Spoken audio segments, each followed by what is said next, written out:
Hello friends, आप सभी का स्वागत है। जैसा कि आपके थंबनेल में लिखा हुआ है कि आज हम जो साइंस की शुरुआत है वो बिल्कुल जीरो से करते हैं।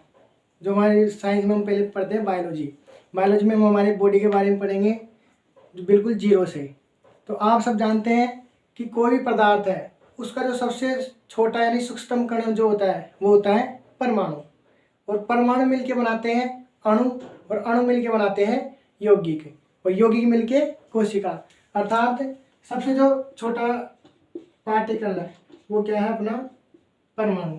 अब बहुत सारे परमाणु मिलेंगे तो बनेगा अपने पास अणु। और जब बहुत सारे अणु मिलेंगे तो अणु मिलके क्या बनाते हैं यौगिक। ठीक, और यौगिक मिलके क्या बनाते हैं कोशिका, और कोशिका मिलके उत्तक, और उत्तक मिलके अंग, और अंग मिलके बनाते हैं तंत्र, और इन सभी तंत्रों से मिलकर बनता है अपना शरीर। यानी हम कहे तो जो शरीर है वो किससे मिलके बना है अपना परमाणु से। लेकिन ये जो परमाणु अणु यौगिक ये तो बात होगी केमिस्ट्री की। तो अगर हम इनको हटा देते हैं यहाँ से तो बायोलॉजी की अगर डेफिनेशन के हिसाब से देखते हैं तो हम देखते हैं कि जो हमारा जो शरीर है वो सबसे छोटी इकाई किससे मिलके बना हुआ है कोशिका। यानी जो शरीर है उसकी जो सबसे छोटी इकाई क्या है कोशिका। यानी कोशिका शरीर की क्या है संरचनात्मक, यानी संरचना प्रदान करने वाली। और साथ में जो भी शरीर में जितनी भी क्रिया विधि होती है वो सब कौन करवाता है अपनी कोशिका। यानी शरीर की मूलभूत संरचनात्मक व क्रियात्मक इकाई क्या है अपनी कोशिका। इसी कोशिका के द्वारा क्या होता है अपने शरीर का निर्माण होता है। जैसा कि बताया कि कोशिका मिलकर बनाती है उत्तक, उत्तक से मिलकर बनता है अंग, अंग मिलके तंत्र, और तंत्र मिलके पूरा शरीर का निर्माण होता है। तो हम इस शरीर के बारे में पढ़ेंगे तो सभी एक एक तंत्रों के बारे में इसमें अध्ययन करेंगे। तो जो अपना जो पहला तंत्र है वो है पाचन तंत्र। पहला तंत्र है पाचन तंत्र। जैसा कि दो शब्द लिखे हुए हैं, एक तो पाचन और एक तंत्र। तो पहले हम डेफिनेशन देखते हैं पाचन की। पाचन होता क्या है। तो अगर मैं एक लाइन में इसका परिभाषा देना चाहूँ तो पाचन क्या होगा कि जटिल पदार्थों को सरल पदार्थों में तोड़ना क्या कहलाता है पाचन। जटिल पदार्थों को सरल पदार्थों में तोड़ना क्या कहलाता है पाचन। और तंत्र, तंत्र किससे मिलकर बना था अभी उत्तकों से। तंत्र किससे मिलकर बनता है उत्तकों से, और उत्तक बनाते हैं अंग, अंग मिलकर बनते हैं तंत्र। तो तंत्र में बहुत सारे अंग मिलते हैं। यानी पाचन तंत्र किसे कहेंगे जटिल पदार्थों को सरल पदार्थों में तोड़ने वाला। हमारे शरीर में एक तंत्र पाया जाता है जिसे हम क्या बोलते हैं पाचन तंत्र। इन जटिल पदार्थों में कार्बनिक भी हो सकते हैं अणु और अकार्बनिक भी हो सकते हैं। तो जैसा कि बताया कि तंत्र, तंत्र किससे मिलकर बनता है अंगों से। जो पाचन तंत्र में जो अंग पाए जाएंगे उनको हम कहेंगे पाचन अंग, और जो ग्रंथियां पाई जाएगी उनको हम कहते हैं पाचन ग्रंथि। यानी पाचन तंत्र में दो मेजर कंपोनेंट है, एक तो पाचन अंग और एक पाचन ग्रंथि। तो हम बात करते हैं पाचन अंग कौन कौन से। तो हम जानते हैं कि पाचन में क्या होता है भोजन खाते हैं। भोजन कहाँ से खाते हैं मुख से। तो पहला पाचन अंग कौन सा है अपना मुख। मुख के बाद में कहा जाती है ग्रसिका।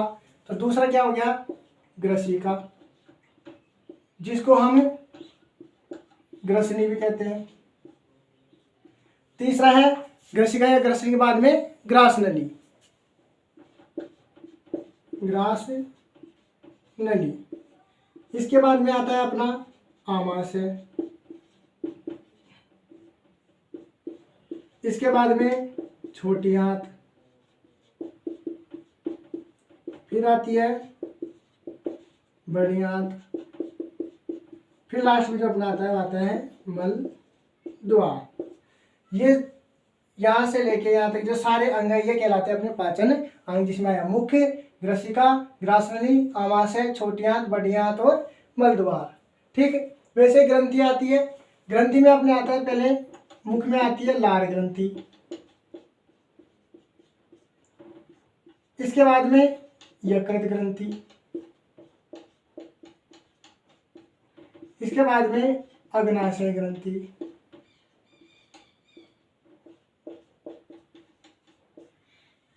तो पाचन ग्रंथि कौन सी? लाल ग्रंथि, यकृत ग्रंथि और अग्नाशय ग्रंथि।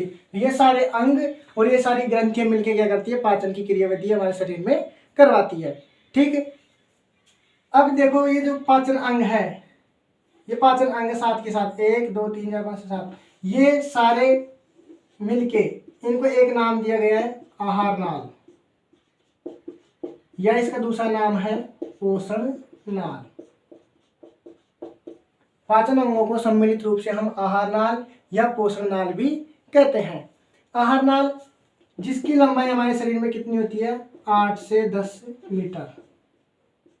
8 से 10 मीटर, यानी मुख से लेके मल द्वार तक एक नाल पाई जाती है जिसे हम आहार नाल कहते हैं, या जिसका दूसरा नाम क्या है? पोषण नाल। इसकी जो लंबाई होती है वो कितनी होती है? 8 से 10 मीटर।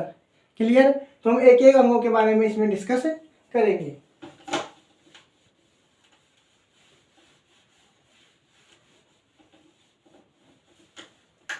तो हम पहले बात करते हैं कि अंगों की डिस्कशन से पहले बात करते हैं कि जो पाचन की क्रियाविधि हमारे शरीर में होती है वो कितने चरणों में पूरी होती है। तो पाचन की क्रियाविधि हमारे शरीर में 5 चरणों से पूरी होती है। सबसे पहले अंतग्रहण,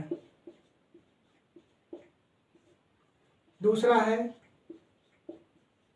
पाचन, तीसरा अवशोषण,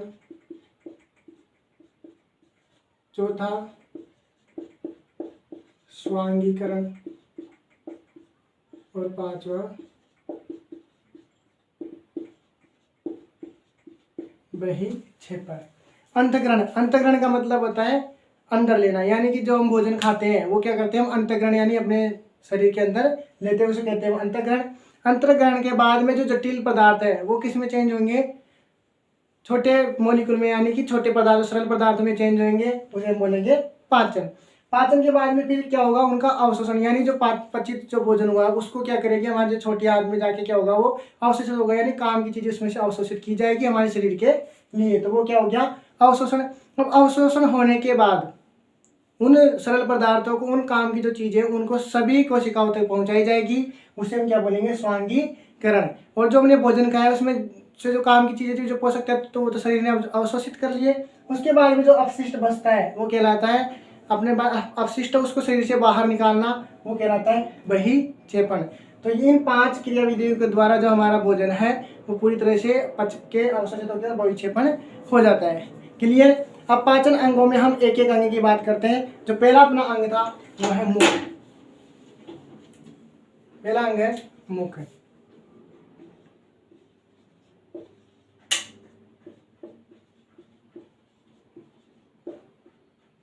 ठीक, माउथ की बात करते हैं, यानी मुख की बात करते हैं। तो मुख क्या होता है? मुख 2 मांसल ओठों द्वारा क्या रहता है? घिरा रहता है। एक क्या है? होल ऑर्गन, यानी कि एक क्या है? खाली जगह जिसमें बहुत सारे अंग मिले हुए हैं। तो इसमें जो पहला है वो क्या है? अपने होंठ। ठीक, दूसरा जो आता है वो आती है जीभ, यानी कि जिह्वा। जो तीसरा अंग है इसके अंदर वो है अपना तालू, और जो चौथा है वो है दांत। ठीक, ये 4-5 अंग मिलके क्या करते हैं? हमारे मुख का पूरे का निर्माण करते हैं। तो पहले बात करते हैं होठ की। तो होठों की जो संख्या होती है वो मानव में कितनी होती है? 2, यानी 2 होते हैं। और ये किसके बने होते हैं? मांस के, यानी ये कैसे होते हैं? मांसल होते हैं, बिल्कुल सॉफ्ट वर्जन होते हैं। काम क्या करते हैं ये? भोजन को पकड़ने का,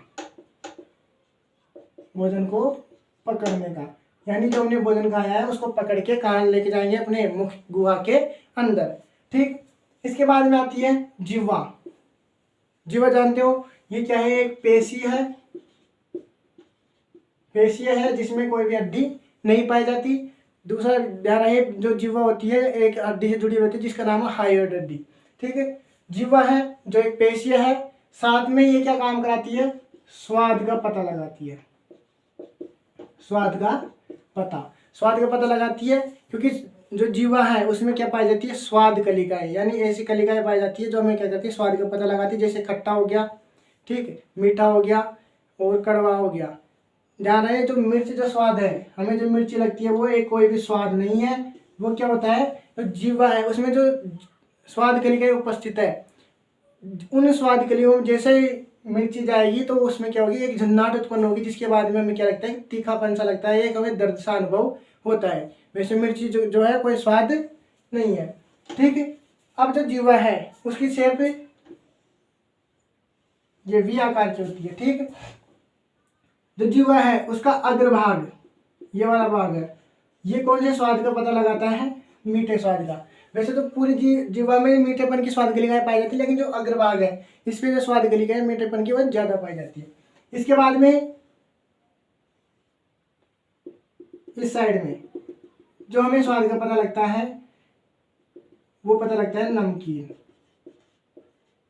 ठीक, यहाँ पे जो स्वाद का पता लगता है वो है खट्टा, और जो पीछे वाला जो हिस्सा है यहाँ पे स्वाद गलिकाएं पाई जाती है कड़वा, यानी कड़वा स्वाद पता लगता है।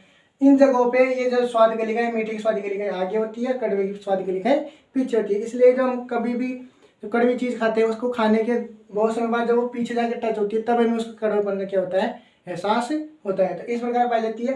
अब जो जीवा है वो मुख गुहा में आगे से तो स्वतंत्र है, लेकिन पीछे की तरफ क्या है, एक संरचना से जुड़ी हुई है। मुख गुहा में पीछे की तरफ एक संरचना से जुड़ी हुई है, उसी संरचना का नाम है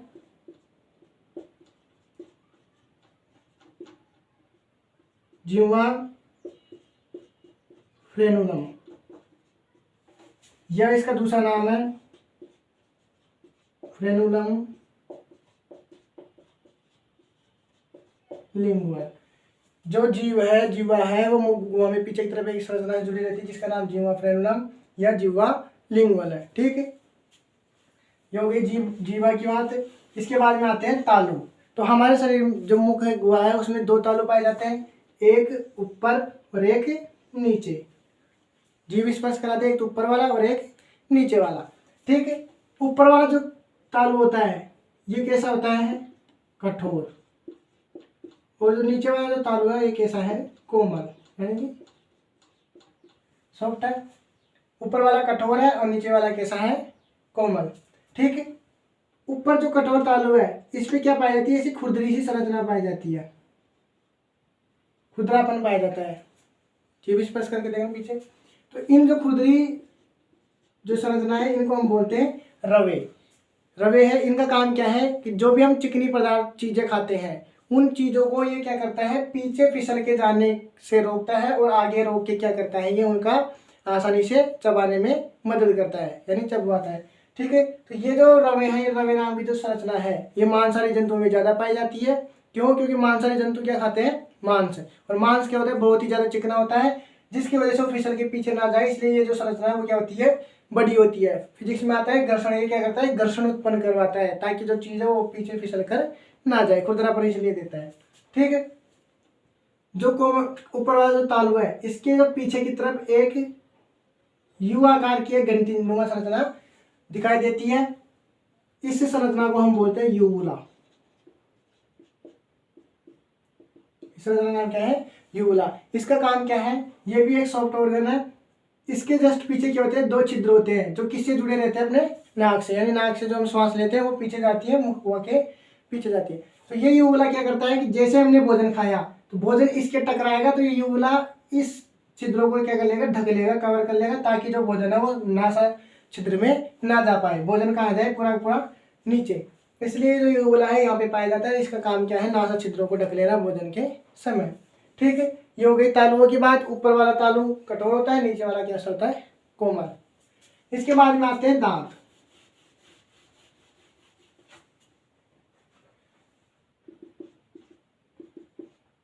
जो मानव है उसमें जो दांतों की संख्या होती है वो होती है 32, यानी कि 16 ऊपर वाले जबड़े में और 16 नीचे में। ऊपर वाला जबड़ा और नीचे वाला जबड़ा, इसमें 16 ऊपर होते हैं और 16 नीचे होते हैं। तो जो मानव में जो दांत व्यवस्था है वो 3 प्रकार की पाई जाती है, द्विबार दंती,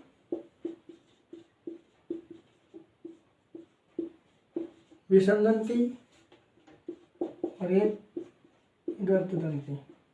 मानव जो दांतों की व्यवस्था है वो 3 प्रकार की पाई जाती है। द्विबार दंती, द्विबार दंती का मतलब होता है द्वि यानी होता है 2, बार यानी कि आना।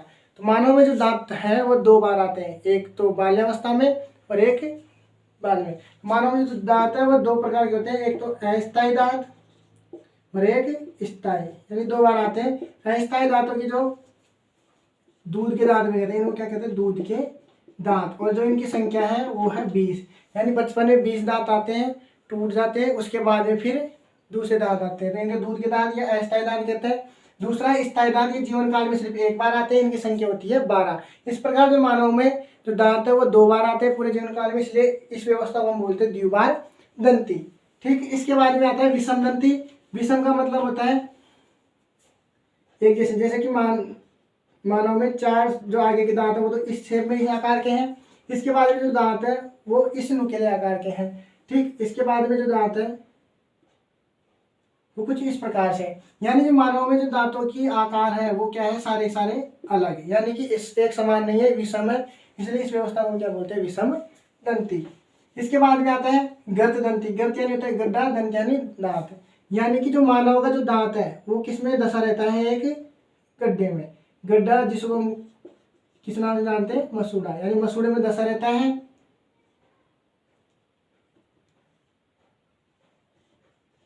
मानव दांत है, यहाँ तक क्या पाया जाता है इसमें, मसूड़ा। इस व्यवस्था को हम क्या बोलते हैं, गर्त दंती, यानी मनुष्य के जो दांत है वो एक गर्त में यानी खड्डे में दसा रहता है, इसको हम बोलते हैं गर्त दंती। ठीक, ये जो ऊपर वाला जो इसका भाग है ये तो कहलाता है क्राउन, और ये कहलाती है इसकी रूट, और जो बीच में ये वाला पार्ट है ये कहलाती है इसकी नेक, यानी कि गर्दन। ठीक, इसमें क्या होती है, रक्तवाहिनियां और तंत्रिका कोशिकाएं दोनों पाई जाती है, जिसके कारण हमें झन्नाट का अनुभव होता है, दर्द का अनुभव होता है, चुभन का अनुभव होता है इसमें, जो हम आगे मस्तिष्क वाले चैप्टर में इसका अध्ययन करेंगे। तो मानव की जो गर्ददंती व्यवस्था का मतलब क्या है कि जो दांत है वो एक गर्त में यानी मसूड़े में दसा हुआ था, इस व्यवस्था को हम क्या बोलते हैं, गर्त दंती। ठीक है, मानव में 3 प्रकार की व्यवस्था पाई जाती है, द्विबार दंती, विषम दंती और गर्त दंती। अब जो मनुष्य में जो दांत है वो 4 प्रकार के पाए जाते हैं। दांतों का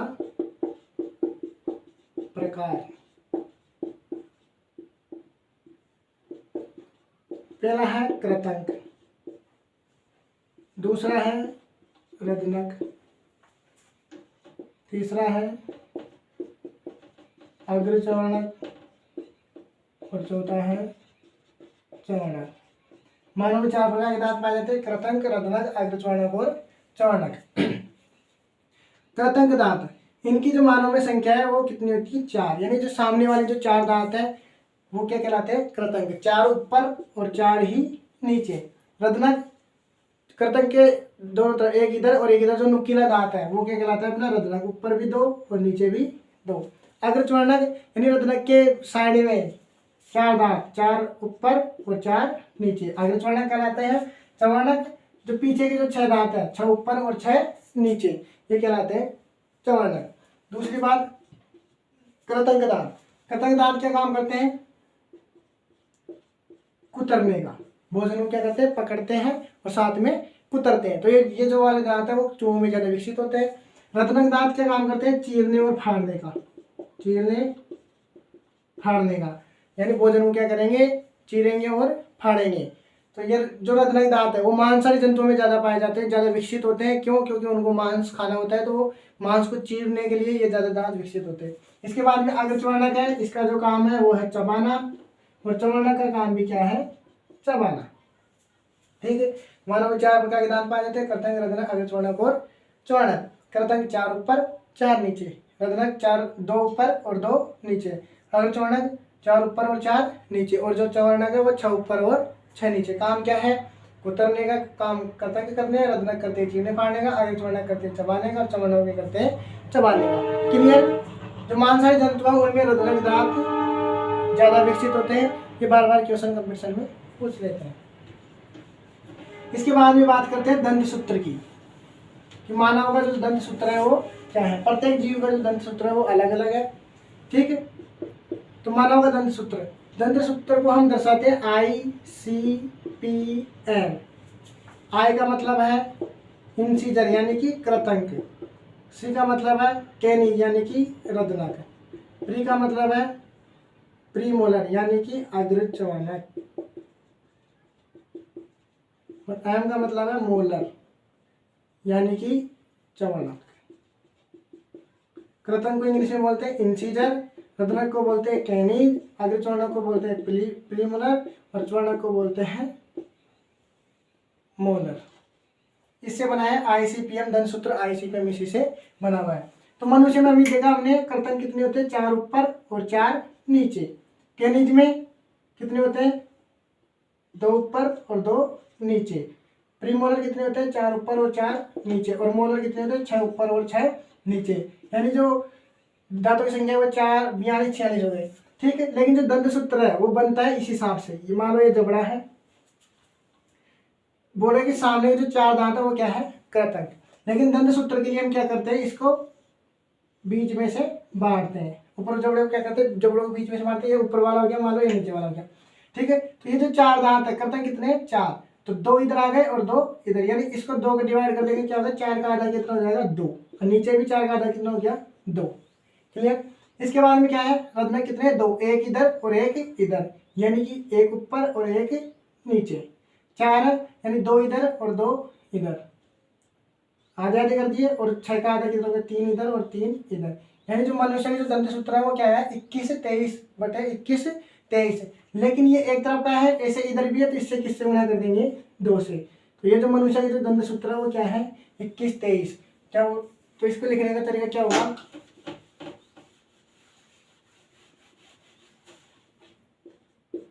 ICPM बराबर 21/23/21/23 इंटू 2। ये मनुष्य का दंत सूत्र है। ठीक है, लेकिन ये कौन से का है, वयस्क का, वयस्क का, जिसके स्थायी दांत आ गए यानी टूट गए।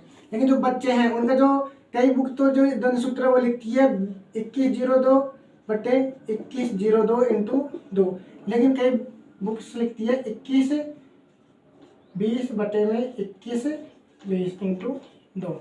ठीक है, दोनों आंसर सही माने जा रहे हैं। दोनों कंपटीशन में ऑप्शन में दोनों भी या तो ये आएगा या ये, दोनों ही सही है। ठीक, तो ये इस हो गई दांतों की बात। अर्थात मुख में क्या हुआ, मुख में 2 होठ, 1 जीभ, 2 तालु और 32 दांत, 16 ऊपर और 16 नीचे। इसमें अस्थायी भी होते हैं और स्थायी भी। अस्थायी दांतों की संख्या 20 और स्थायी की संख्या 12। मनुष्य में 4 प्रकार के दांत होते हैं, कृतंक, रत्नक, अग्रचर्वणक और चर्वणक, यानी इंसिजर, कैनिज, प्रीमोलर और मोलर। ICPM हो गया। मनुष्य जो दंत सूत्र है वो क्या होता है, 21/23/21/23 into 2। Clear. Thank you. Video को लाइक एंड सब्सक्राइब जरूर करें।